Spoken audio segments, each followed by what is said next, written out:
Alright, so ladies and gentlemen, I'm going to try to be the killer this time around. But what I want to do is actually go through all the killers and see who they are, see how many are available. There's 7 killers? No, there's 6. I thought there were 7. Well, fudge. Alright, so let's start off with the first one, the Trapper. So the Trapper... Evan McMillan idolized his father. It wasn't just that he was heir to a great fortune, it was the way he ran the estate. Raised under his firm hand, Evan got taken to running the workforce with an iron hand. Production was always high, and the McMillan estate prospered under father and son. As Archie McMillan's mental health slowly disintegrated, Evan protected him from the herd who wanted a piece of the fortune. No matter what his father asked of him, Evan would do it. When Archie McMillan finally snapped, Evan became his enforcer in what would become known as the worst mass murder in modern history. They never proved that Evan led over 100 men into those dark tunnels before detonating the explosives and sealing them to their fate. The tale of the McMillan estate is the tale of wealth and power gone very wrong. How many victims fell to the hands of father and son is unknown. No record is ever made of what became of Evan McMillan. His father is another unsolved puzzle, found in the basement of his own warehouse, dead and abandoned. Huh. That's kind of interesting, right? Alright. The Wraith. Do we even see the Wraith yet? Hold on, let's see what the Wraith looks like. I think the Wraith was actually during one of the matches. The one, remember I said it was the Ghost? So I think we did see the Wraith, but not really. Like, we didn't see him too much in action. Alright, what's his backstory? Philip Ojomo came to this country without anything than a hope for a new beginning. He was happy as he got offered a job at Auto Haven Wreckers, a small scrapyard where bribed cops turned a blind eye for a somewhat shady business that took place. Ojomo didn't care. He'd seen criminal activity up close in his homeland, and as long as he didn't get involved, he let things be. He just fixed the cars and handled the crusher, something he did really well. Car went in, a small metallic cube came out. It was not until one gloomy day that he, by accident, saw some blood coming from one of the uncrushed cars. As he opened the trunk, he found a young man gagged and tied, hands with panic filling his eyes. Ojomo freed the man, who managed to run 10 feet before Ojomo's boss stopped him and slit his throat. As Ojomo demanded answers, he got explained to him that he'd been nothing more than a simple executioner, as more or less every car had a soul in them, as was a service that the scrapyard provided to certain clients. Ojomo snapped and went ballistic. He threw his boss in the crusher and let it slowly compress. As the head stuck out, Ojomo grabbed it and pulled the head and spine out of his body. Then he left and was never seen again. What the fuck? It doesn't really explain why he's like a ghost. It's kind of weird. So the Trapper sets bear traps. The Wraith has a charge action that grants near total invisibility. And has a cloak ability but cannot attack or interact when cloaked. Okay.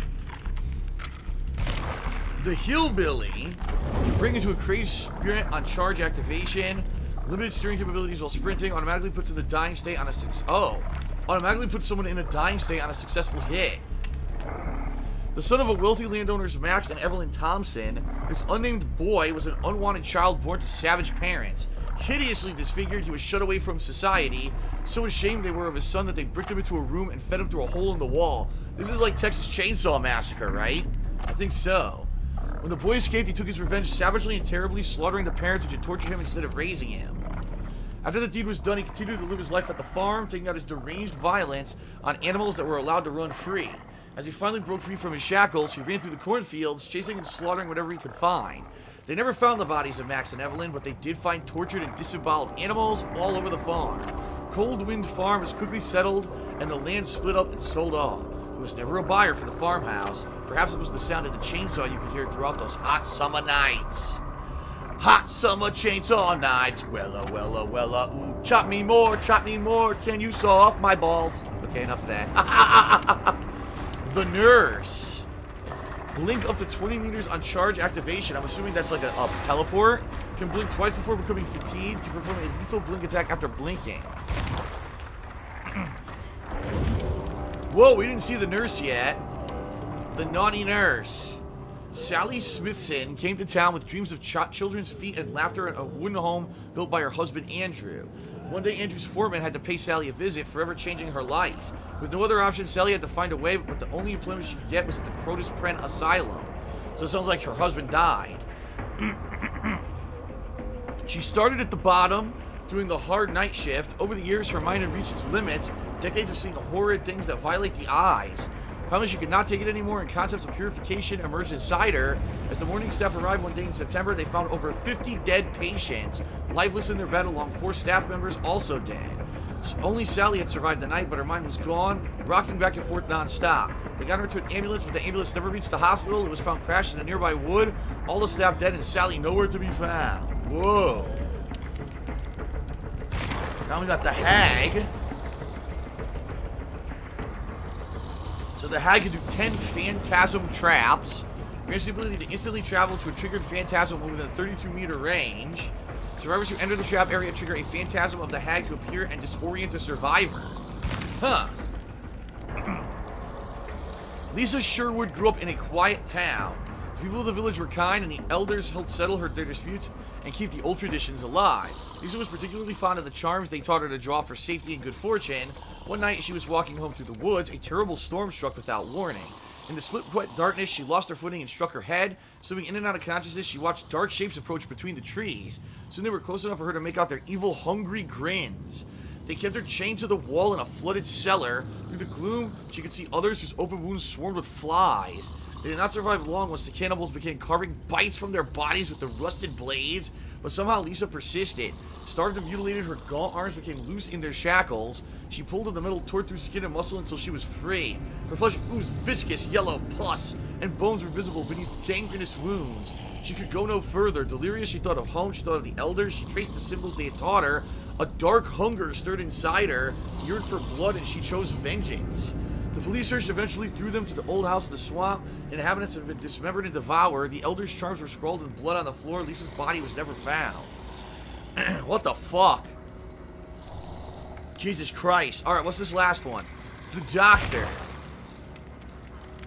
Now, I have not seen this Doctor at all. You can switch between punishment and treatment modes. Treatment mode builds up survivor madness, while treatment mode generates a quick static field based off your terror radius, which increases the survivor madness based on the proximity in relation to the Doctor. Survivors entering madness 1, 2, and 3 scream, revealing their position to the Doctor. Madness 2 and 3 cause the survivors to experience Doctor hallucinations, which can be seen by the Doctor as an aura. In Madness 3, Doctors regularly scream, revealing their position to the Doctor. In Madness 3, survivors cannot do interactions until they snap out of it. More afflictions are available with add-ons. Good God, this sounds so complicated, dude. This one sounds incredibly complicated compared to the others. Okay, let's read this. Showing exceptional aptitude in psychology, Herman, who was handpicked for special training in an advanced neuroscience program located in a secret black site facility in Illinois, was known as the Leary Memorial Institute, really a front for the CIA. This is where Herman met Dr. Otto Stamper, where under his guidance, Herman began to use strange and ever-increasingly vicious methods to extract information from prisoners sent to the Institute, which was also a covert prison and re-education center for whoever was the USA's current nemesis. His liberal use of violent electroshock therapy revealed dramatic results, and several threats to national security were uncovered. Over the years, Herman became known as the Doctor, and no one ever questioned if he had held a medical certificate or even if what happened to the prisoners after they'd given up their information. It was only after the Leary Memorial Institute went silent for a week that the true horror was finally discovered. The personnel, patients, and prisoners were all found dead with all types of head trauma. All personnel and prisoners' bodies were accounted for, including Dr. Otto Stamper, but no sign of Herman the Dr. Carter. So he killed everyone. Okay. Well, those are certainly some weird-ass fucking characters, huh? So I guess I gotta choose who I'm gonna want to play as first.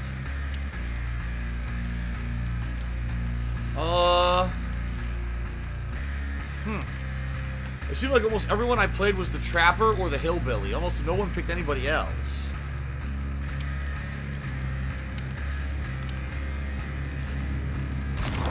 Maybe I'll try the Wraith. Near invisibility. Let's try the Wraith. And I don't think that I can afford any upgrades yet. Uh-oh. I hit Blood Weapon. Look what happened.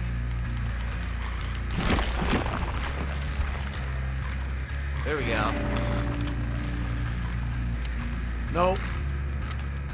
Alright, so I can't afford anything yet. I gotta play with him at least once. Okay.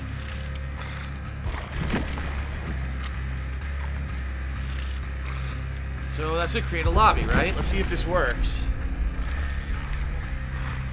Pretty interesting backstories.